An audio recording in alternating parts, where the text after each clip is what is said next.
Welcome back to Bluebook. Okay, so you've decided to make a YouTube channel. Good for you.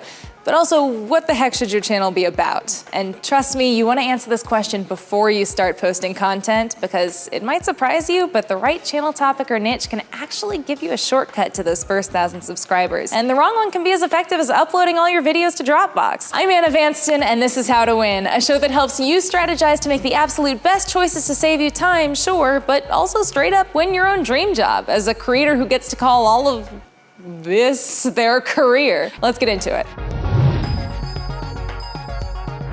Quick caveat up top, the information I'm providing here is actually helpful across all kinds of social media platforms you're planning on becoming super incredibly famous on. Zach Stone is gonna be famous. But for right now, we're focusing specifically on YouTube channels. And let's get into the kinds of channels you tend to see out there.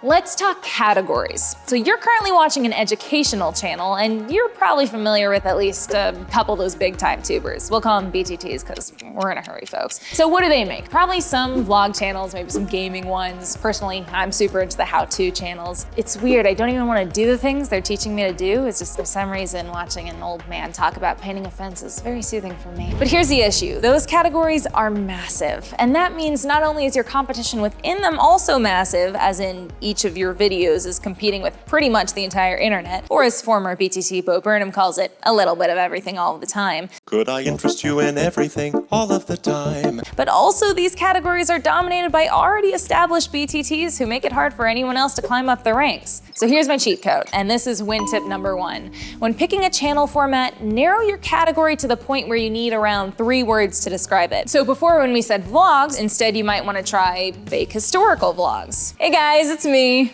Abraham Lincoln. Sorry I haven't uploaded in a while, but you know, it's a civil war. Oh. Or instead of just gaming, you could see what I do over on my personal channel, silly retro gaming.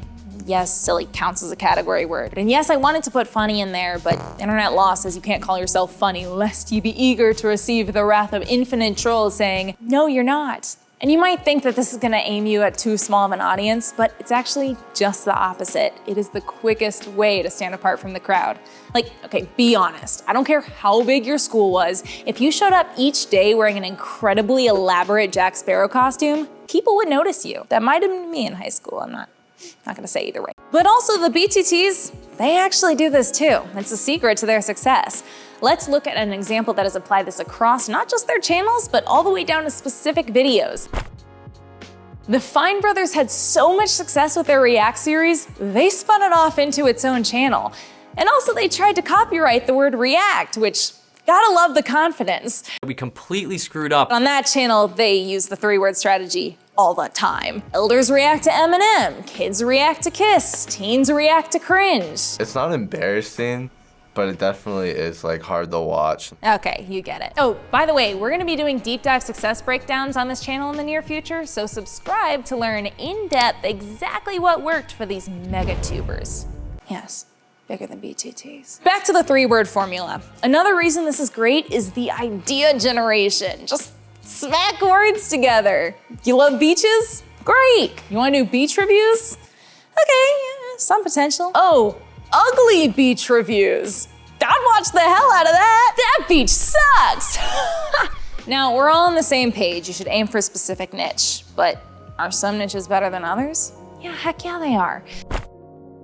Let's be honest, new YouTube channels pop up every single day, and most of them fade away a few days later. My goal is to hold your hand a little bit, so you aren't one of them.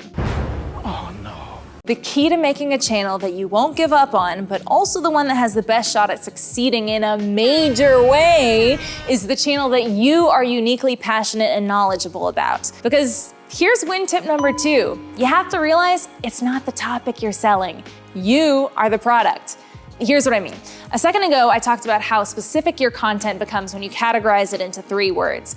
But 3 words isn't what makes it good. I mean, how many gritty action spy movies have there been? The difference maker is the people involved. And in your case, that's you.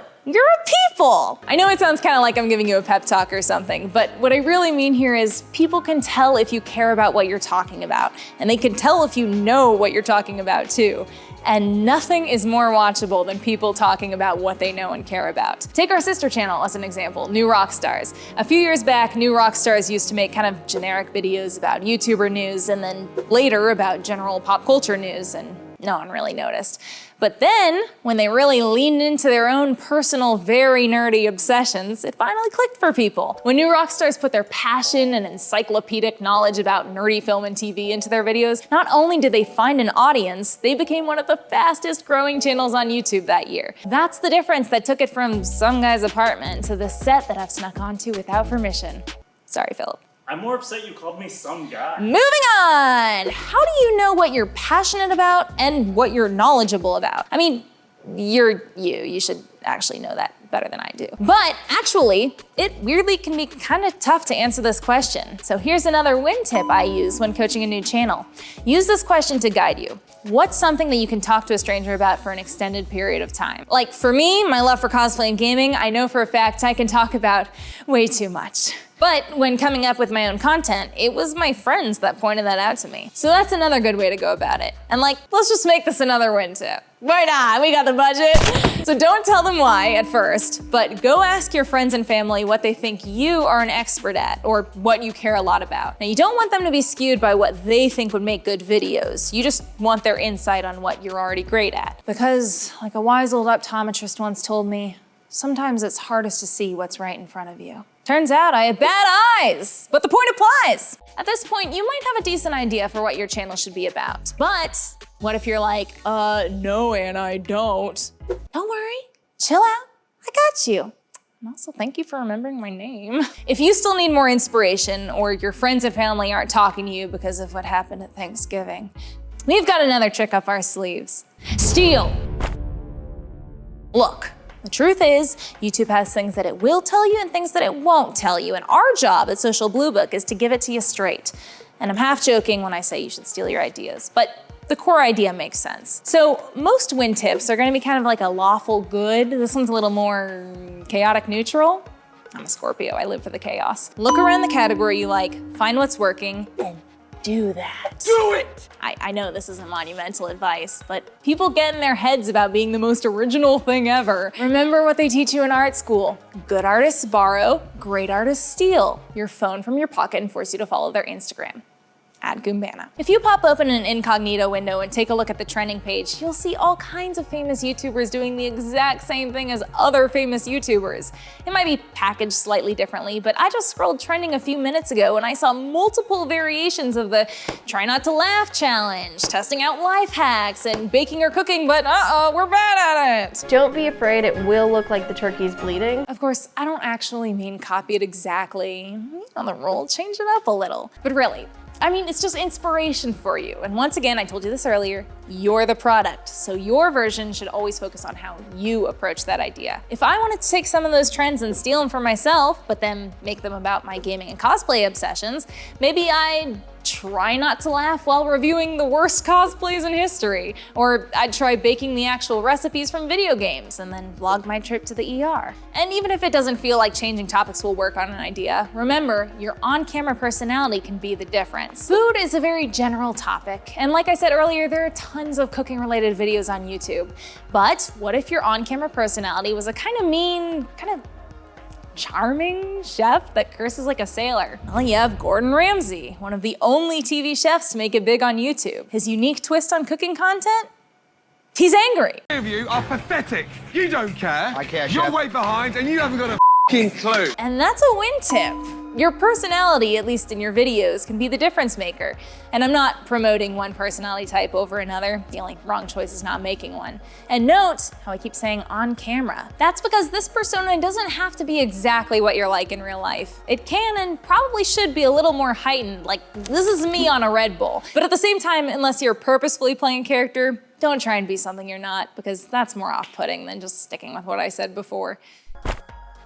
Okay, now you've got plenty of tools for how to come up with what your channel is going to be about. But how do you grade your work? Well, let's run through 3 easy questions to help decide if you've landed on a hit.